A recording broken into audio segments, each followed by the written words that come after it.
오늘도 역대상 29장에 기록된 이 말씀을 통해서 하나님께서 주시는 은혜를 우리가 함께 나누기를 원합니다. 오늘 이 역대상 29장에는 이 다윗이 죽기 전에 모든 것을 마무리하는 장면이 기록이 되어 있습니다. 성전 건축을 위해 예물을 드리고 하나님을 찬양하고 자기 아들 솔로몬에게 대관식을 통해 왕위를 물려주고 또 마지막 죽음을 맞이하는 장면이 기록이 되어 있습니다. 이 다윗은 자기 인생을 정리하면서 마지막 사명을 감당하게 됩니다. 여러분, 다윗의 마지막 사명은 성전 건축을 준비하는 것이라고 제가 말씀을 드렸습니다. 그래서 오늘 1절에서 5절까지 말씀해 보시면 모든 준비를 다 끝낸 이 다윗은 자기의 가진 모든 재산을 정리해서 하나님께 예물로 드리게 됩니다. 보통 재벌이나 이 부자들은 자기가 평생 모은 재산이 있다면 자기 자식에게 물려주려고 했겠지만 다윗은 그렇지 않았습니다. 하나님께서 주신 것이고 내가 평생을 부족함이 없도록 누려했기 때문에 다시 하나님께 돌려드린다고 말씀을 합니다. 그래서 다윗은 자기의 모든 것을 하나님께 돌려드리게 됩니다. 여러분 1절 말씀해 보시면 다윗 왕이 온 회중에게 이르되 내 아들 솔로몬이 유일하게 하나님께서 택하신 바 되었으나 아직 어리고 미숙하며 이 공사는 크도다. 이 성전은 사람을 위한 것이 아니요 여호와 하나님을 위한 것이라 라고 말씀을 합니다.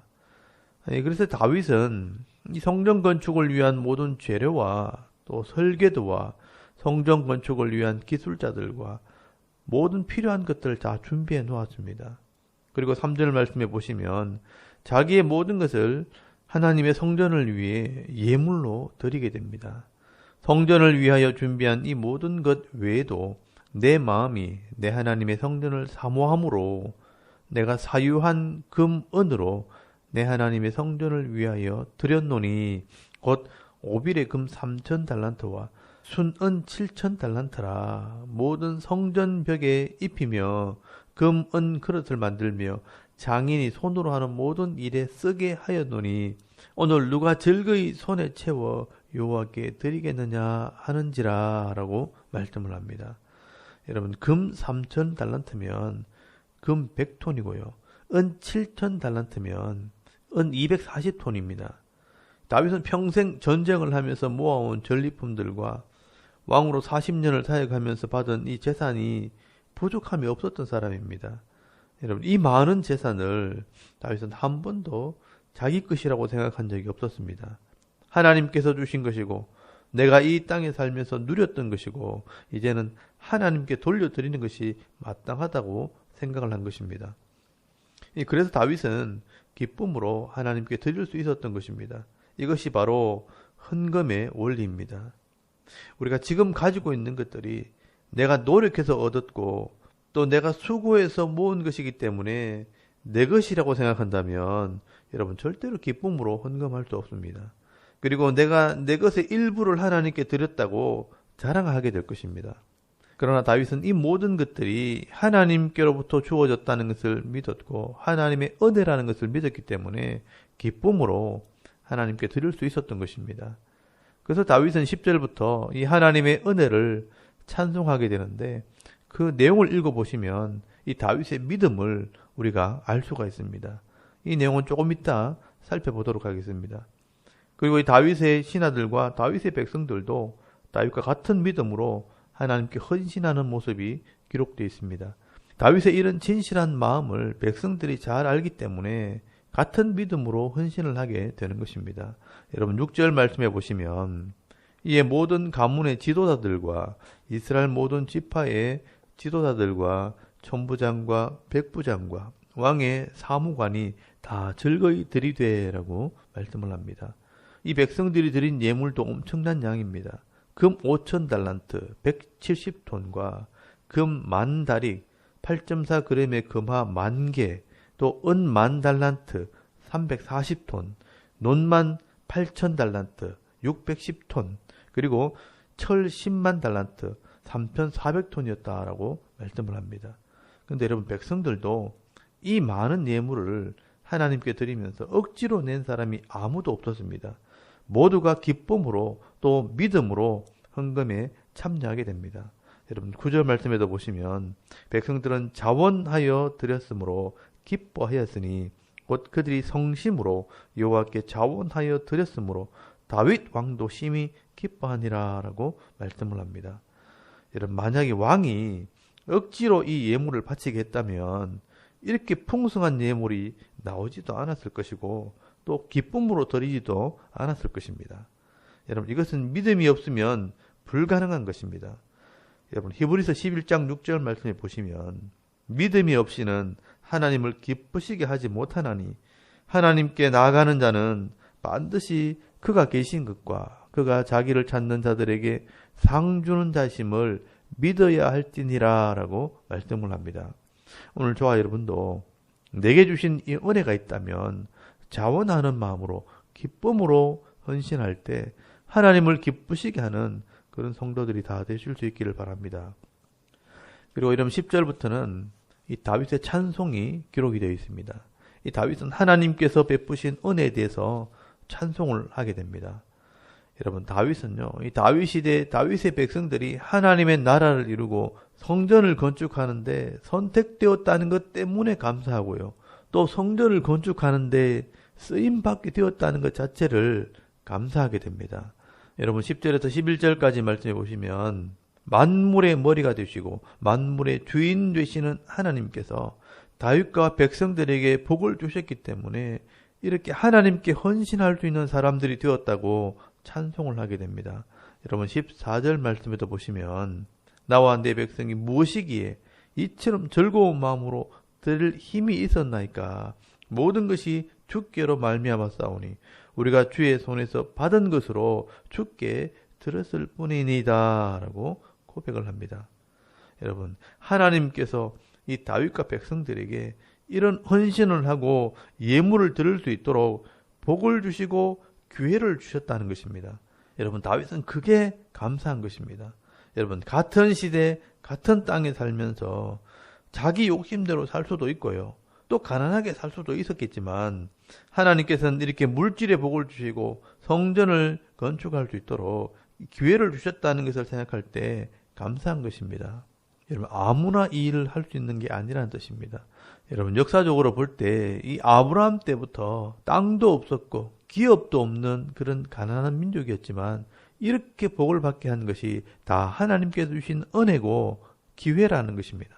여러분 15절에서 16절까지 말씀해 보시면 우리는 우리 조상들과 같이 주님 앞에서 이방 나그네와 거류민들이라 세상에 있는 날이 그림자 같아서 희망이 없나이다. 우리 하나님 여호와여 우리가 주의 거룩한 이름을 위하여 성전을 건축하려고 미리 저축한 이 모든 물건이 다 주의 손에서 나왔사오니 다 주의 것이니다 라고 고백을 합니다.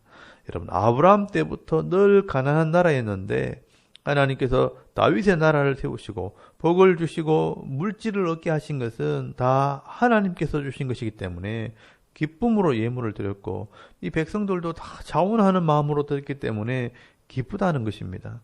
그래서 여러분 다윗은 이 솔로몬이 이 은혜의 결실로 성전을 잘 건축하게 해달라고 기도를 하게 됩니다.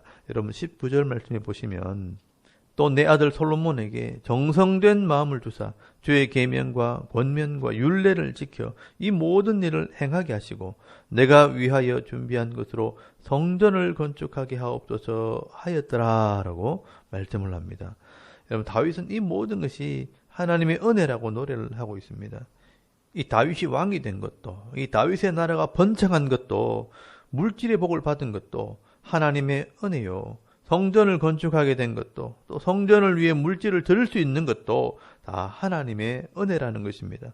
그래서 여러분 다윗은 하나님의 뜻이 이루어지도록 지금 기도하고 있는 것입니다. 그리고 여러분 20절에서 25절까지 말씀에는 예배와 이 솔로몬의 대관식이 기록이 되어 있습니다. 여러분 다윗은 백성들과 함께 번제와 화목제를 드리면서 음식을 나눠 먹습니다. 여러분 번제는 하나님께 다 드려 헌신한다는 의미고요. 이 화목제는 온 백성이 함께 은혜를 나눈다는 것입니다.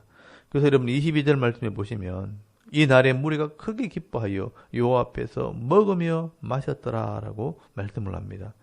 그리고 이 다윗은 이 평화롭게 정권을 이양하면서 이 솔로몬의 대관식을 하게 됩니다. 여러분 다윗은 이 다윗의 왕권을 정식으로 넘겨주게 되는 것입니다. 여러분 열왕기상 2장 말씀해 보시면요. 다윗의 아들 아도니아가 반역을 꾀하게 될 때 급하게 솔로몬에게 왕위를 넘겨주면서 나팔을 부는 장면이 기록이 됐는데요. 여러분 이 내용을 이역대기 기자들은 자세히 설명을 하게 되는데 백성들과 함께 정식으로 왕권을 넘겨주는 대관식을 했다고 기록을 하고 있습니다. 여러분 이렇게 다윗은 끝까지 왕으로서의 사명을 다하고 또 영광스럽게 자기 왕위를 아들에게 넘겨주게 됩니다.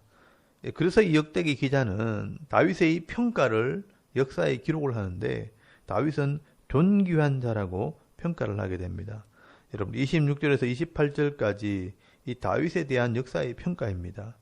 이새의 아들 다윗이 온 이스라엘의 왕이 되어 이스라엘을 다스린 기간은 40년이라 헤브론에서 7년간 다스렸고 예루살렘에서 33년을 다스렸더라. 그가 나이 많아 늙도록 부하고 존귀를 누리다가 죽음에 그의 아들 솔로몬이 대신하여 왕이 되니라 라고 말씀을 합니다.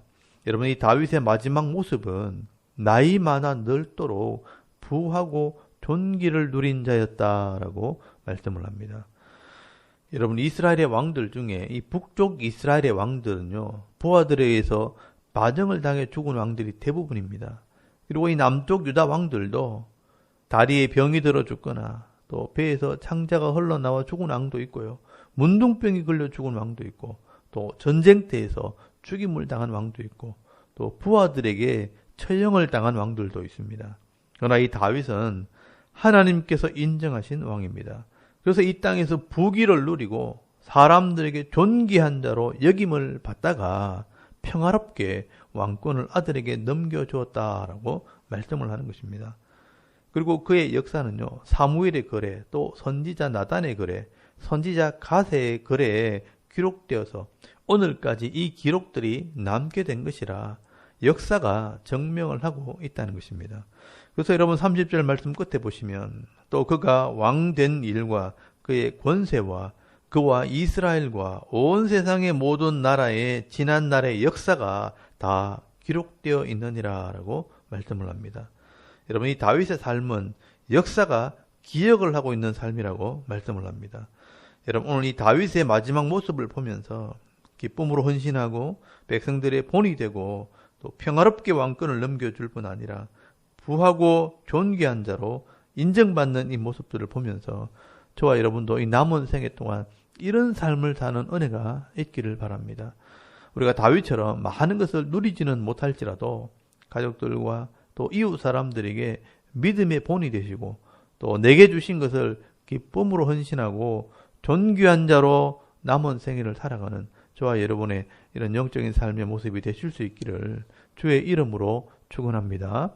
아멘. 우리 잠깐 기도드리겠습니다. 오늘도 내게 주신 이 은혜를 따라 헌신하는 삶, 또 축복하고 나누어주는 삶을 살게 하옵소서. 또 나라와 민족과 섬기는 교회와 가정을 위해서 또 개인의 기도 제목을 따라 기도하고 오늘 하루 삶을 또 시작할 수 있기를 바랍니다.